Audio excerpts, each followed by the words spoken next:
नमस्कार दोस्तों, मैं लोचन यादव आपके अपने YouTube चैनल लोचन यादव ऑफिशियल पे आपका स्वागत करता हूं। आज हम बात करेंगे, अगर आप लोन नहीं भर पा रहे हैं, नहीं चुका पा रहे हैं तो क्या हो सकता है। ज्यादा से ज्यादा क्या होगा इस वीडियो में हम आपको बता देंगे कि अगर आप लोन नहीं चुका पा रहे हैं तो क्या होगा। वीडियो में बने रहे। वीडियो अच्छा लगे तो चैनल को लाइक शेयर सब्सक्राइब जरूर करिए। अगर आप लोन नहीं चुका पा रहे हैं तो उसमें जो सबसे पहली प्रक्रिया होती है, पहली प्रक्रिया है आपके पास फोन आने लगेंगे, रिकवरी एजेंट वालों की फोन आने लगेंगी। दिन में 10 से 20, 50, 60, 100 ये आपको इतना टॉर्चर करेंगे, मेंटली हरासमेंट करेंगे कि आपकी लोन की ईएमआई डिफॉल्ट हो गई है, आप इसको जमा करिए नहीं तो आपको जेल हो जाएगा। इस तरह की बातें बता के आपको हरासमेंट कर देंगे। इतना आपको परेशान करेंगे कि आपको लगेगा कि सबसे पहले हम इनकी लोन की ईएमआई जमा करके अपना संकट को दूर करें, लेकिन ये इनका काम ही है, इनसे कुछ भी नहीं होगा। क्योंकि लोन की ईएमआई का डिफॉल्ट होना यह एक आपराधिक श्रेणी में नहीं आता। लोन की ईएमआई का डिफॉल्ट होना यह अपराध की श्रेणी में है ही नहीं।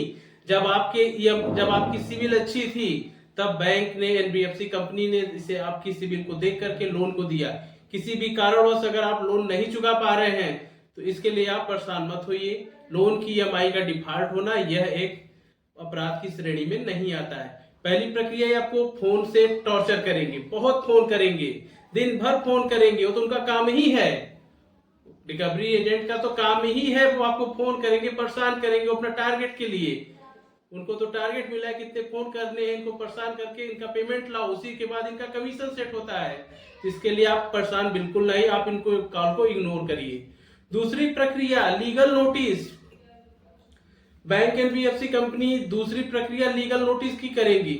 आपके पास का recall notice, demand notice, arbitration की नोटिस, ये नोटिस आपको भेजते रहेंगे। या कोई कोर्ट का नोटिस नहीं होता, यह कोर्ट का नोटिस नहीं है, यह बैंक के पैनल के एडवोकेट होते हैं जो आपको नोटिस भेजते हैं। इसमें भी आप वेरीफाई करिए कि जो नोटिस आई है वो कोर्ट की आई है कि पैनल के एडवोकेट हैं।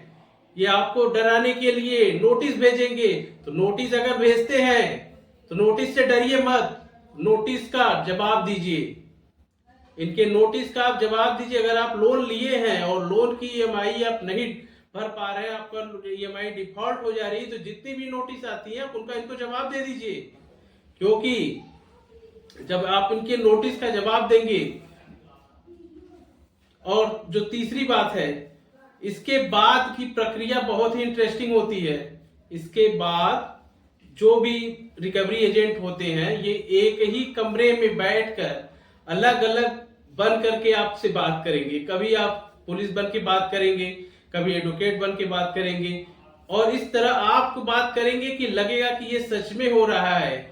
इसके बाद ये फोन करेंगे, पुलिस बन के फोन करेंगे कि आपने लोन की ईएमआई डिफॉल्ट हो गई है। आपके एक वकील साहब आए हैं, वो आपका एफआईआर लिखवाने के लिए आए हैं कि आप कमरे में बैठकर एक ही मेज पे कभी वो वकील बन जाएंगे, कभी वो पुलिस बन जाएगा। उसके बाद तुरंत वकील साहब के पास फोन आ जाएगा।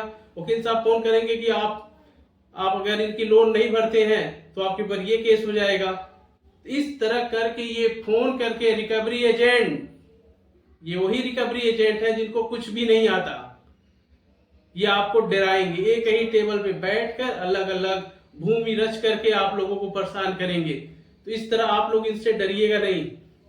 क्योंकि अगर कोई रिकवरी एजेंट आपसे बात करता है, आपके घर पे, ऑफिस पे, कहीं भी आता है, तो उससे सबसे पहले उसका I card, home visit letter और डीआरए का लाइसेंस पूछिए। अगर ये 3 कागज है तब तो आप इनसे बात करिए, नहीं तो इनको तुरंत हटा दीजिए, भगा दीजिए इनको। ये कौन है? ये कह देंगे कि हम बैंक के आदमी हैं, तो आप मान लेंगे ये बैंक के आदमी है।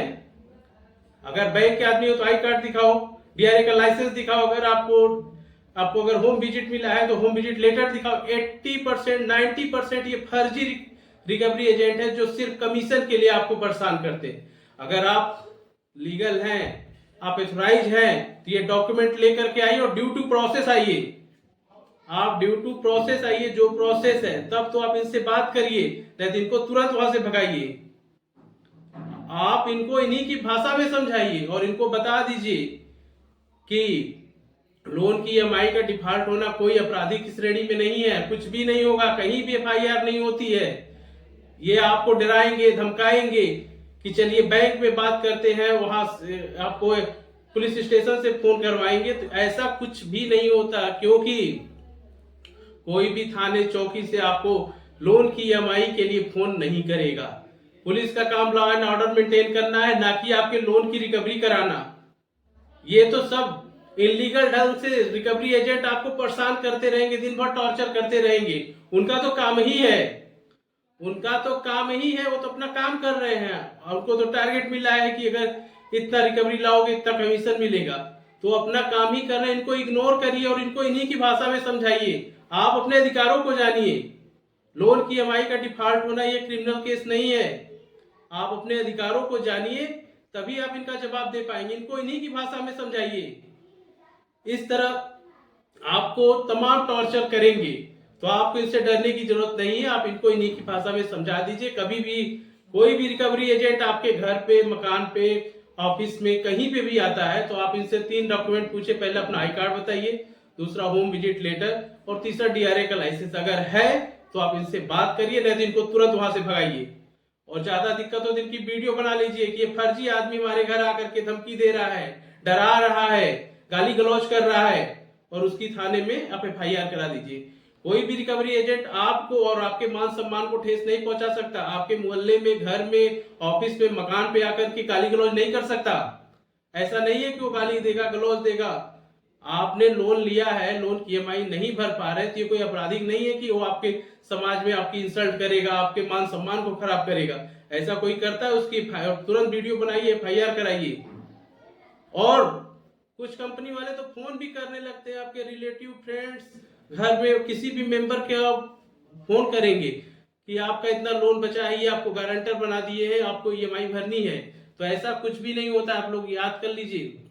अगर ऐसी सिचुएशन होती है तो आप इनकी कंप्लेन साइबर क्राइम में भी करा सकते हैं कि हम हमारे फोन नंबर पाए कहां से और ये फोन क्यों कर रहे हैं। जब लोन देते समय इनको गारंटर तो बनाए नहीं थे, ये आपके लोन के गारंटर तो है नहीं, तो आप इन्हें फोन क्यों कर रहे हैं? क्योंकि अगर लोन आप लिए हैं तो ये सिर्फ आपसे बात कर सकते हैं, यहाँ की आपके घर के किसी फैमिली मेंबर से भी बात नहीं कर सकते कि आपका लोन इतना बचा है, इतना ईएमआई बचा है, क्योंकि आप तो उनके गारंटर तो है नहीं, लोन आपने लिया है। तो इस तरह की भूमिका रच के रिकवरी एजेंट वाले आपको परेशान करते रहेंगे। अगर ये आते हैं आपके घर, आपके मकान, ऑफिस, कहीं भी आते हैं, तो इनको इन्हीं की भाषा में समझाइए। ये मत कहिए, ये मत, सबसे पहले पूछिए I card, home visit letter, DRA का लाइसेंस। अगर तीनों है तब तो आप इनसे बात करिए, अन्यथा इनको तुरंत भगा दीजिए। ये कौन है? ये फर्जी हैं। अगर ये कोई थर्ड पार्टी है, अगर इन्हें किसी ने भेजा है, तो इनके पास, बैंक ने भेजा है, तो इनके पास होम विजिट लेटर तो होना चाहिए कि आपको किससे मिलना है, क्या बात करनी है, आपके पास होम विजिट लेटर दिखाइए। अगर इसी तरह आपको ये भ्रमित करते रहेंगे, ये तो हो गया एक ही टेबल पे बैठ के आपको घर पे आते, तो इनको इन्हीं की भाषा में रिकवरी एजेंट वालों को बता दीजिए। इसके बाद अगर कोई लीगल नोटिस हो, कोई कोर्ट का नोटिस हो, ईसीएस का, अगर आपने ईसीएस किया है, ईसीएस का हो जाए, या फिर अगर आपने चेक दिया है, तो आपको 138 का केस होगा। लेकिन ये पता करिए कि ये लीगल है कि इनके पैनल का ही है। अगर लीगल है तो इसका जवाब भी दीजिए, और इनके पैनल का है तो भी इसका जवाब दीजिए। इनके जो भी लेटर आते हैं आपको उनको ईमेल कर दीजिए, स्पीड पोस्ट करिए, उनके लेटर का आपको जवाब जरूर देना है। और अगर कोई रिकवरी एजेंट आकर के गाली गलौज करता है, तो सबसे पहला काम इनकी आप रिकॉर्डिंग करिए और उसकी एफआईआर करा दीजिए। इस तरह कोई भी रिकवरी एजेंट आपके मान सम्मान का हनन नहीं कर सकता है। अगर आपके पास पैसे हैं तो इनके पैसे दे दीजिए, अगर नहीं है तो कोई कुछ नहीं कर सकता। और अगर अनसिक्योर्ड लोन है तो उसमें ईसीएच और 138 का केस भी नहीं होता, क्योंकि इसमें आप कोई भी चेक या फिर इस तरह की चीजें नहीं देते हैं। अगर पैसे हैं तो इनके पैसे दे दीजिए, और नहीं है तो कोई कुछ नहीं कर सकता। आप इसके लिए परेशान ना हो। किसी भी तरह की दिक्कत परेशानी हो तो कमेंट बॉक्स में बता दीजिएगा। अगर वीडियो अच्छा लगा हो तो चैनल को लाइक, शेयर, सब्सक्राइब जरूर करिए। जय हिंद, जय भारत।